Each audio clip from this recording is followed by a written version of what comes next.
Bonjour, une signature pour l'histoire s'est concentrée sur Virginia Woolf. Je vous avoue que je ne la connaissais absolument pas. Je n'avais jamais rien lu d'elle, jamais entendu parler de son histoire. Et j'ai découvert une femme qui avait un esprit brillantissime. Il s'agit de quelqu'un qui a une merveilleuse capacité d'écoute. Elle est perpétuellement aux aguets et ne manque jamais quoi que ce soit. Elle voit tout, entend tout, rien ne lui échappe. Elle est consciencieuse et réfléchie. Rien ne se fait à la hâte, jamais. Tout est compartimenté et mérite son attention. Elle ne veut rien laisser de côté, jamais. Pourtant, tout est analysé, certes, mais transformé et stocké. Ça peut toujours servir, on ne sait jamais, se mettre au service d'un lien éventuel entre deux événements, deux situations, deux personnes ou autres, peu importe. Rien ne se perd. Elle avance toujours et ne fait jamais marche arrière. Demain est bien plus important qu'hier. En réalité, ce dernier est déjà transformé. On l'a vu, tout est transformé, stocké par cet ordinateur intérieur qu'elle affiche véritablement. Elle est autoritaire et tranchante, n'aime pas beaucoup les niaiseries et les jérémiades. Non, elle n'a pas de temps pour ça.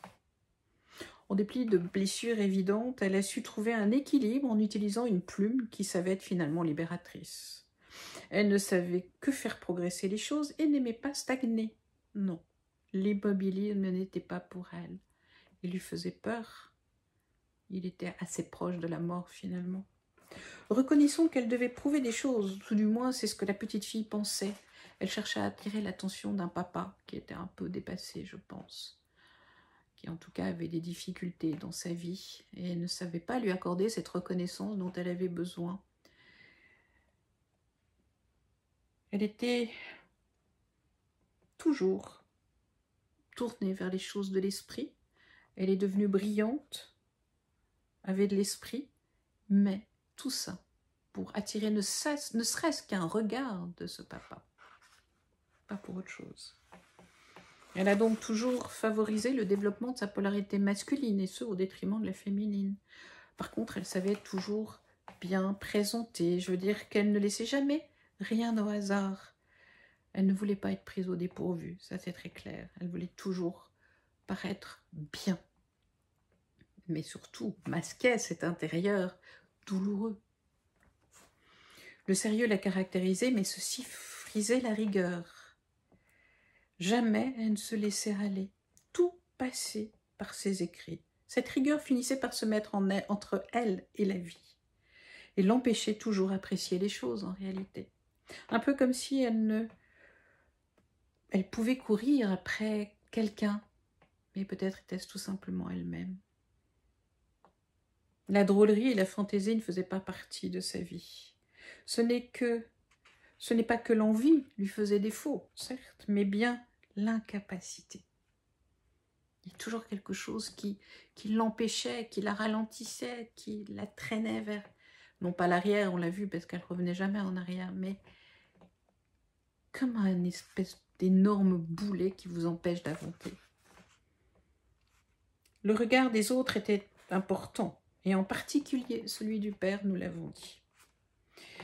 Elle donne l'impression de vouloir réparer quelque chose pour les siens. Quelque chose qu'elle n'avait pas réussi à transformer. C'est une femme, oui, et certainement dans l'histoire transgénérationnelle, on retrouverait peut-être un père incapable de régler ces choses-là non plus. Hein. C'était une histoire transgénérationnelle un peu compliquée, je crois. Mais finalement, elle agit toujours à l'instar d'un homme et ne s'autorise jamais sa féminité. Ceci a dû impacter sa vie d'épouse, c'est pas possible autrement. Elle a donc toujours l'impression d'être seule au milieu de tous. Et la mort est toujours très présente, un peu comme si elle la fascinait dans une certaine mesure.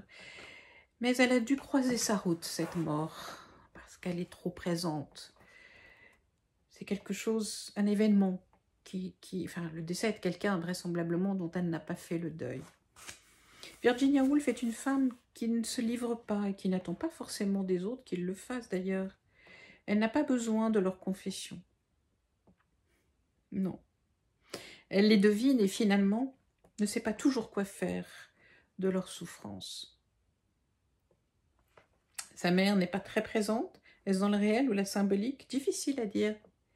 Mais une chose est sûre, cette mère lui manque. Je ne suis pas certaine qu'elle-même ait su être maternelle si tant est qu'elle ait eu des enfants. Non pas qu'elle ne ressentait rien pour qui que ce soit, non, c'est pas ça. Mais les échanges lui faisaient peur dans une certaine mesure. Elle avait toujours peur d'avoir mal, peur d'être trahie. C'était compliqué pour elle, peur d'être abandonnée. Elle ne se sentait jamais à la hauteur des autres et craignait vraiment être hors norme, hors cadre. Avait-elle peur de la folie? C'est pas impossible. Clairement, elle aurait pu trouver sa place aujourd'hui. Ça aurait été plus simple, là encore. Mais les écrits seraient restés au centre de sa vie. Peut-être y aurait-elle ajouté les images. Pas impossible. Voilà. Il s'agit d'un personnage étonnant, douloureux certes, mais qui a toujours su donner le change, qui a toujours su masquer ce qu'elle ressentait, qui n'a jamais voulu s'épancher, partager. Et moi, je dirais que c'est quelqu'un d'assez précurseur. C'est dommage qu'elle ait vécu à cette époque-là, parce qu'aujourd'hui, vraiment, ce serait beaucoup plus simple pour elle. Voilà, j'espère que cette carte, cette partition émotionnelle de Virginia Woolf vous a intéressé. En tout cas, moi, ça m'a donné très envie de découvrir ses ouvrages. Voilà, à bientôt!